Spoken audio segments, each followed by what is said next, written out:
they called my name. They said, Alex Novak, and Bradley Cooper, who directed the film, stopped me and he said, we're doing something different. Meaning, don't go up there and try to rely on your instincts as a performer. You're going up there as Alex Novak. He doesn't know what he's doing. And so that's what I had to try to do. That was the exercise. Te contamos grandes historias.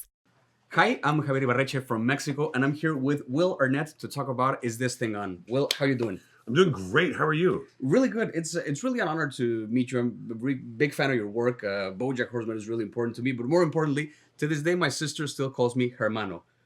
Yes. That is... From Arrested Development. Yes, that's to this day she does. Classic. So very quickly, just as a... But by the way... No, tell me, please. Your sister calls you hermano. Yeah. Well, you are her brother. I am. I know. Yeah. They just became like a... Sorry, I didn't want to... Okay. I call her hermana. So okay. Yeah, that... I just wanted... It's a technicality, but yeah. Okay. So just very quickly as context, besides doing this, I'm also an actor. I studied theater at university. And a few years after that, I became a stand-up comedian.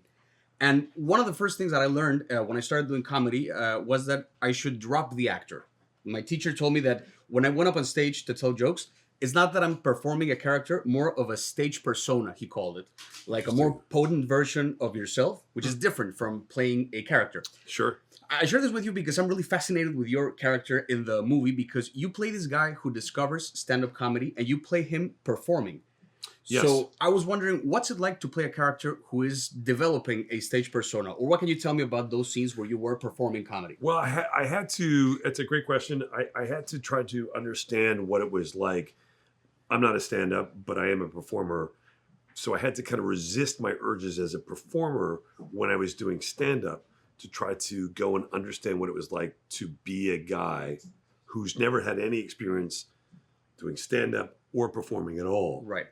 And to kind of look at it through that lens. And so I started doing stand-up leading up to filming the movie. Really? Yeah, and on this stage.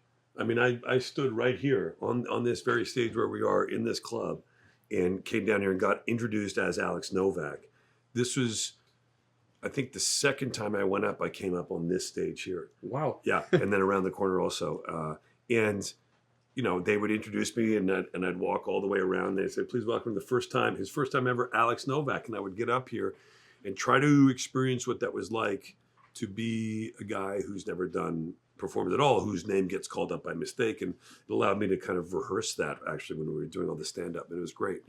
And right before the first time I did it around the corner, they called my name. They said, Alex Novak, and Bradley Cooper, who directed the film, stopped me and he said, we're doing something different. Meaning, don't go up there and try to rely on your instincts as a performer. You're going up there as Alex Novak. He doesn't know what he's doing. And so that's what I had to try to do. That was the exercise. Wow. Yeah. Well, I mean, you've experienced it obviously here, but facing an audience can be terrifying. Yeah. And I think in that sense, the camera might be like the ultimate spectator because especially in those scenes, you had it like right here in your face. Yeah. It doesn't react. And I noticed something that Alex, as long as he was like, when he was gaining confidence on stage, the camera pulled further away from him. And then when he lost that confidence, the camera was like right back in his face. I was wondering, how did you engage with the camera or what was your relationship to it in those scenes where you were performing? Yeah, I mean, again, you're right. The camera was very close to me when we were shooting. And, you know, Bradley had such a great understanding. He has such a deep understanding of cinema and a great, a point of view. And really knew exactly how we wanted it to be and to look and to stage all of it. And so for me, it was much more about just letting that go, that relationship between the camera and me, and just, you know, trying as much as I could. And also because he and I are so close as friends that there wasn't any discomfort in that. You know, I trusted him implicitly. So if he walked and he was closer to me, I wasn't thinking about the camera. I was just able to be in that moment. That was, and let him kind of figure that out. Trusting the process and trusting 100%, what he was doing. 100%. And kind of getting out of that results, which I think was new for me. I used to always be very aware of what I do. And should I look at this camera? Should I take a moment? Am I close enough? Do you want my shoulder? All that stuff. I just let it go. Right. This was the first time ever that I just kind of didn't think about any of it. And like, I think you can tell in those moments that like Alex is really present in the when he's performing. It's interesting because he discovers stand up and he uses it almost as a form of therapy. Mm-hmm. And I appreciated that he shows genuine compassion for himself and for his marriage, and that's what makes him funny the first times that he goes up. But as his personal life evolves, what he shares on stage does as well.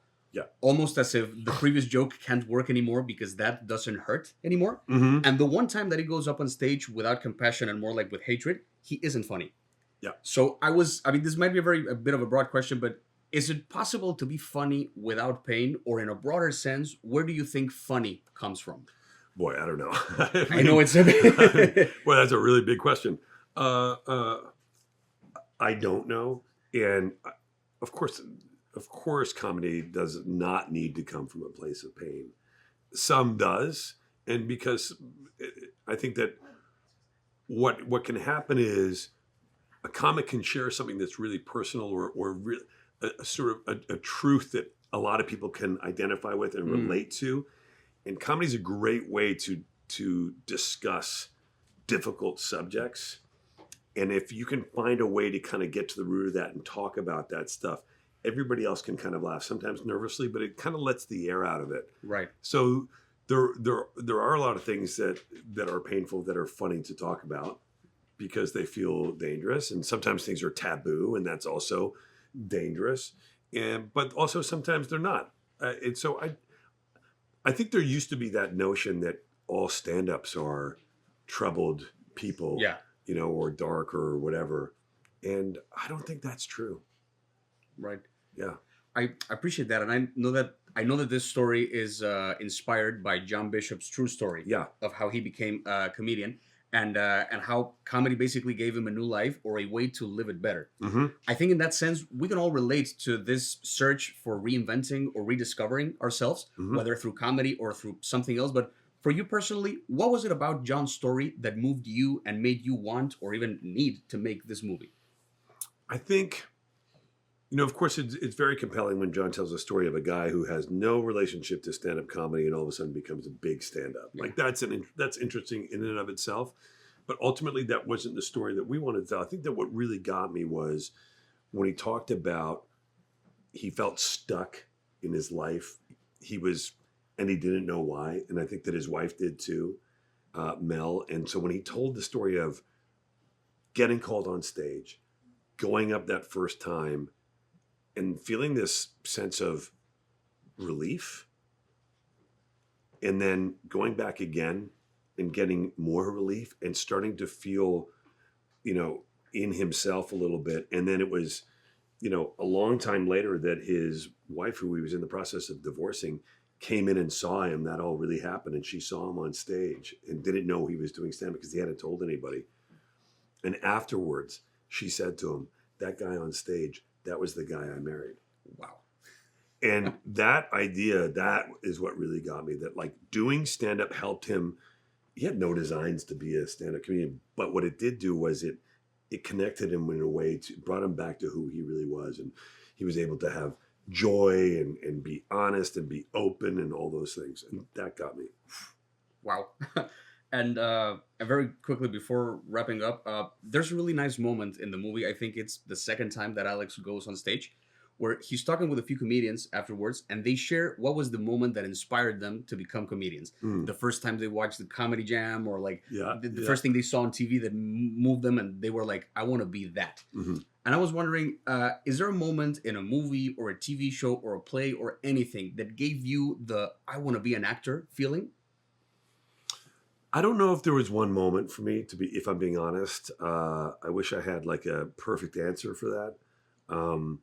But there have been moments. There have been moments in films that I've seen and things that I did when I was younger that I thought like, oh, I'd like to do that.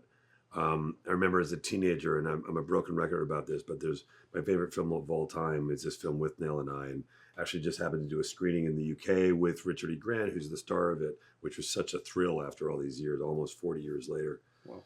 And seeing that film really inspired me, and it always has. There was something about it that really inspired me. So it's just kind of little moments like that.